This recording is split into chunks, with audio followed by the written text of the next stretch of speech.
Baiklah, di sini saya akan memaparkan materi mengenai belajar dan pembelajaran berbasis teknologi informasi dan komunikasi. A. Konsep belajar, pembelajaran, dan mengajar. Belajar merupakan suatu aktivitas yang dapat dilakukan secara psikologis maupun secara fisiologis. Aktivitas yang bersifat psikologis itu aktivitas yang merupakan proses mental, misalnya seperti berpikir, memahami, menyimpulkan, menyimak, menelaah, membandingkan, membedakan, mengungkapkan, menganalisis, dan sebagainya. Sedangkan aktivitas yang bersifat fisiologis yaitu aktivitas yang merupakan proses penerapan atau praktik. Contohnya seperti bereksperimen, percobaan, latihan, kegiatan praktik, membuat karya, apresiasi, dan sebagainya. B. Jenis-jenis aktivitas belajar. Aktivitas belajar terjadi dalam suatu konteks perencanaan untuk mencapai suatu perubahan tertentu. Aktivitas belajar menggunakan seluruh potensi individu, sehingga akan terjadi perubahan perilaku tertentu. Seperti setelah dikemukakan bahwa belajar adalah perubahan sebagai hasil interaksi yang disebut sebagai aktivitas belajar. Berikut ini ada 9 aktivitas belajar. Yang pertama, belajar arti kata. Yang kedua, belajar kognitif. Yang ketiga, belajar menghafal. Yang keempat, belajar teoritis. Yang kelima, belajar konsep. Yang keenam, belajar kaidah. Yang ketujuh, belajar berpikir. Yang kedelapan, belajar keterampilan motorik. Dan yang terakhir, belajar estetis.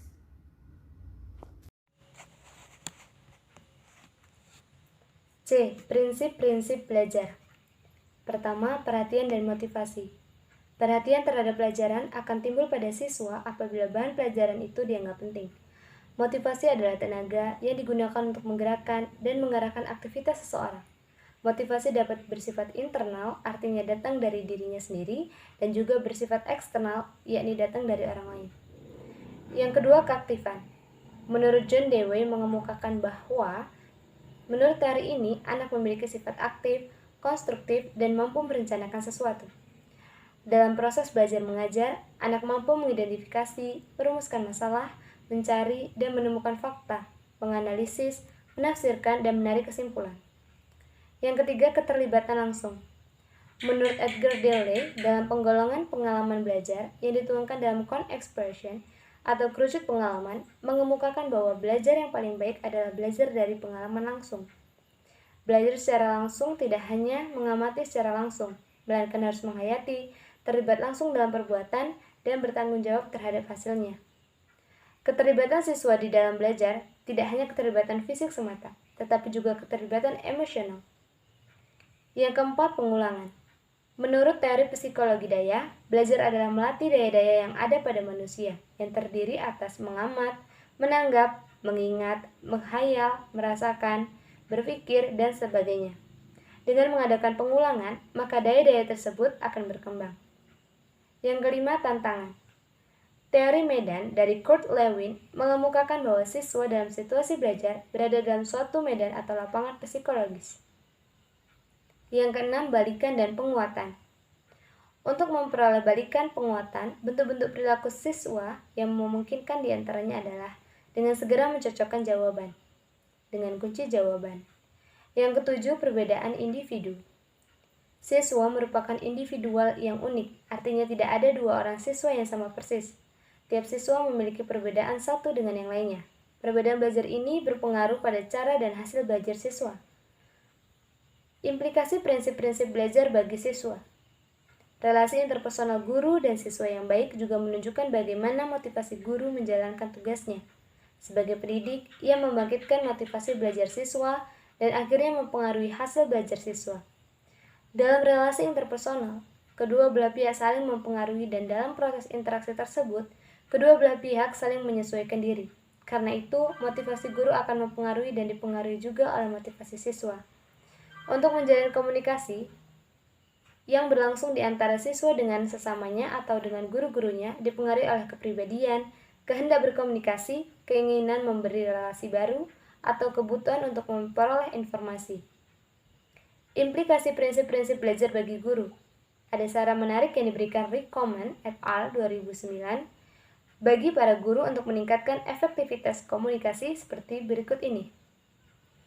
Yang A mengalokasikan sebagian dari waktu yang tersedia untuk menyampaikan materi utama dan sebagian untuk mengulang materi dengan cara berbeda, seperti tanya jawab, memberikan contoh, dan bila perlu juga menyisipkan humor. Yang B membantu siswa memahami dan mencatat materi pembelajaran dengan menyajikan uraian materi yang mudah dipahami dan dicatat ucapannya, dengan menyajikan tabel, butir-butir penting, gambar, dan bagan. Yang C menyampaikan ceramah dalam suasana yang akrab, menyapa siswa dengan menyebut nama, bertanya jawab dengan siswa, menggunakan kata yang menunjukkan kekitaan seperti kelas kita atau perjalanan kita, pelajaran kita, senyum, santai, dan selingan humor menjadi contoh tindakan yang dapat meningkatkan efektivitas ceramah dalam pembelajaran. Bismillah, saya Ayuni Nurri Irawati akan melanjutkan materi berikutnya, yaitu mengenai prinsip belajar dan gaya belajar. Yang pertama yaitu prinsip-prinsip belajar. Ada 7 hal yang harus diperhatikan, yaitu yang pertama perhatian dan motivasi, keaktifan, keterlibatan langsung, pengulangan, tantangan, balikan dan pengulangan, dan yang terakhir perbedaan individu. Adapun implikasi prinsip-prinsip belajar bagi siswa yaitu relasi interpersonal guru dan siswa yang baik juga menunjukkan bagaimana motivasi guru menjalankan tugasnya sebagai pendidik yang membangkitkan motivasi belajar siswa dan akhirnya dapat mempengaruhi hasil belajar siswa. Dalam relasi interpersonal, kedua belah pihak saling mempengaruhi dan dalam proses interaksi tersebut, kedua belah pihak saling menyesuaikan diri. Karena itu, motivasi guru akan sangat mempengaruhi dan dipengaruhi juga oleh motivasi siswa untuk menjalin komunikasi. Sedangkan komunikasi yang berlangsung di antara siswa dengan sesamanya atau dengan guru-gurunya dipengaruhi oleh kepribadian, kehendak berkomunikasi, keinginan memberi relasi baru, atau kebutuhan untuk memperoleh informasi. Yang selanjutnya yaitu implikasi prinsip-prinsip belajar bagi guru. Menurut Richmond, guru dapat meningkatkan efektivitas komunikasi seperti yang pertama yaitu mengalokasikan sebagian dari waktu yang tersedia untuk menyampaikan materi utama dan sebagian untuk mengulang materi dengan cara berbeda seperti tanya jawab, memberikan contoh, dan juga bila perlu menyisipkan humor. Yang kedua yaitu membantu siswa dalam memahami dan mencatat materi pembelajaran dengan cara menyajikan uraian materi yang mudah dipahami dan dicatat, umpamanya dengan menyajikan tabel, butir-butir penting, gambar, dan juga bagan. Yang ketiga yaitu menyampaikan ceramah dalam suasana yang akrab, menyapa siswa dengan menyebut nama, bertanya jawab dengan siswa, menggunakan kata yang menunjukkan kekitaan seperti kelas kita atau pelajaran kita, senyum, santai, dan selingan humor menjadi contoh tindakan yang dapat meningkatkan efektivitas ceramah dalam pembelajaran. Selanjutnya yaitu tipe-tipe gaya belajar. Ada 3 tipe gaya dalam belajar. Yang pertama yaitu tipe belajar visual. Visual learner adalah gaya belajar di mana gagasan, konsep, data, dan informasi lainnya dikemas dalam bentuk gambar dan teknik. Yang kedua yaitu tipe belajar auditif atau auditory learner. Auditory learner adalah suatu gaya belajar di mana siswa belajar melalui mendengarkan. Yang ketiga yaitu tipe belajar kinestik, textual learner atau siswa belajar dengan cara melakukan, menyentuh, merasa, dan bergerak serta mengalami. Baik, demikian yang dapat saya sampaikan. Terima kasih.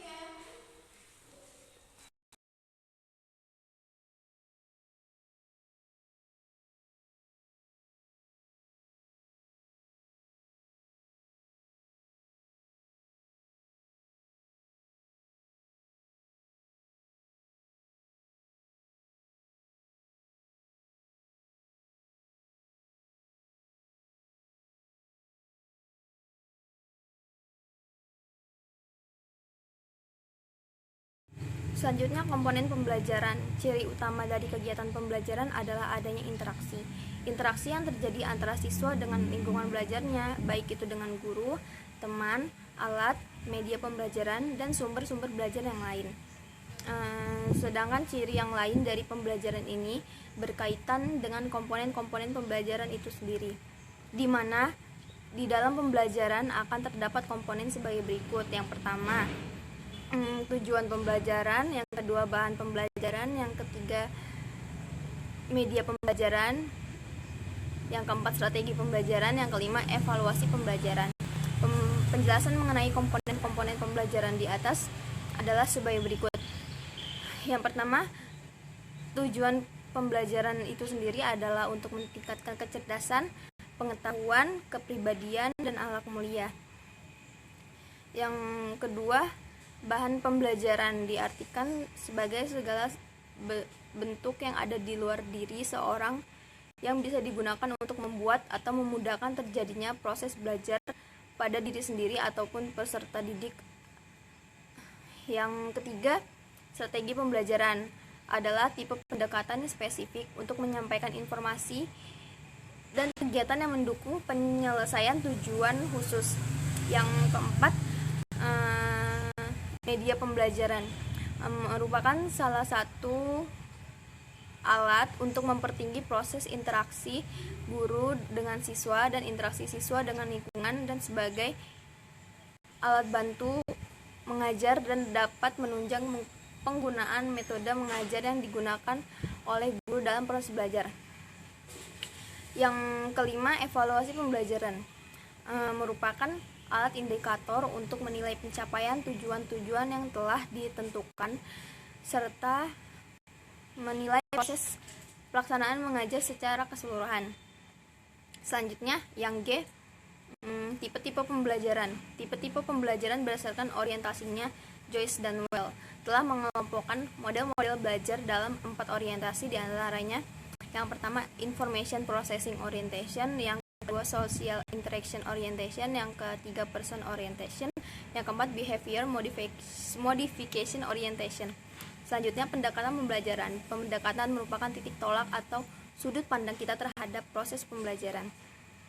Pendekatan dalam pembelajaran secara umum dibagi menjadi dua, yaitu yang pertama pendekatan pembelajaran berorientasi pada guru, yaitu pembelajaran yang menempatkan siswa sebagai objek dalam belajar dan kegiatan belajar bersifat klasik atau konvensional. Pendekatan pembelajaran yang berpusat pada guru merupakan ciri bahwa pengelolaan pembelajaran ditentukan sepenuhnya oleh guru. Yang kedua, pendekatan pembelajaran berorientasi pada siswa adalah pendekatan pembelajaran yang menempatkan siswa sebagai subjek belajar dan kegiatan belajar bersifat modern. Pendekatan pembelajaran yang berorientasi pada siswa, manajemen dan pengolahannya ditentukan oleh siswa. Pendekatan ini, siswa memiliki kesempatan yang terbuka untuk melakukan kreativitas dan mengembangkan potensinya melalui aktivitas secara langsung sesuai dengan minat dan keinginannya. Langsung saja, di sini saya akan menjelaskan pembelajaran berbasis teknologi informasi dan komunikasi. Dibagi menjadi 3. Yang pertama itu komputer sebagai media pembelajaran. Komputer dalam bahasa Latin yang artinya menghitung. Definisi komputer menurut Handmaker yang dikutip oleh Wahono 2003 mendefinisikan komputer sebagai mesin penghitung elektronik yang menginput sebuah data informasi, bekerjanya sistem operasi penyimpanan dengan dukungan memori, dan output mengeluarkan berupa informasi. Dan yang kedua, pemanfaatan komputer sebagai media pembelajaran. Awalnya, komputer amatlah jarang digunakan, hanya digunakan sebagai penghitungan administrasi saja. Namun pada tahun 1970-an, komputer sangatlah banyak digunakan, terutama dalam bidang pendidikan. Salah satunya yaitu pembelajaran berbasis komputer. menumbuhkan kemandirian dalam proses pembelajaran sehingga siswa mengalami proses belajar yang jauh lebih efektif dan bermanfaat dibandingkan dengan pembelajaran berbasis konvensional. Dan yang ketiga, pemanfaatan intern dalam pembelajaran. Yang pertama ada meningkatkan pembelajaran, meningkatkan pengetahuan, meningkatkan bekerja sama, mengatur komunikasi secara tertata, dan lain sebagainya. Pengertian pembelajaran berbasis multimedia, yaitu kegiatan yang memanfaatkan komputer untuk membuat dan menggabungkan antara teks, audio, grafik, gambar, video, dan animasi, dan menggabungkan link atau tool yang memungkinkan penggunanya melakukan interaksi, berkreasi, dan berkomunikasi. Dan pengertian teknologi informasi dan komunikasi dalam pembelajaran merupakan suatu kajian untuk mengefektifkan proses komunikasi dan mempergunakan kemajuan teknologi. Jadi, kemajuan teknologi yang bisa kita manfaatkan dalam dunia pendidikan. Contohnya, kemajuan dalam bidang teknologi HP, yang saat ini banyak sekali aplikasi-aplikasi yang bisa kita manfaatkan dalam dunia pendidikan. Yang terutama contohnya seperti sekarang ini. Karena pendidikan di tahun 2001 ini tidak diperbolehkan bertatap muka dan diharuskan online, maka kita memanfaatkan kemajuan teknologi dalam bidang pendidikan, yaitu kita bisa menggunakan aplikasi Zoom, Meet, WA, terus dan lain sebagainya. Sekian, itulah tadi pemaparan dari kelompok kami. Saya akhiri, wassalamualaikum warahmatullahi wabarakatuh.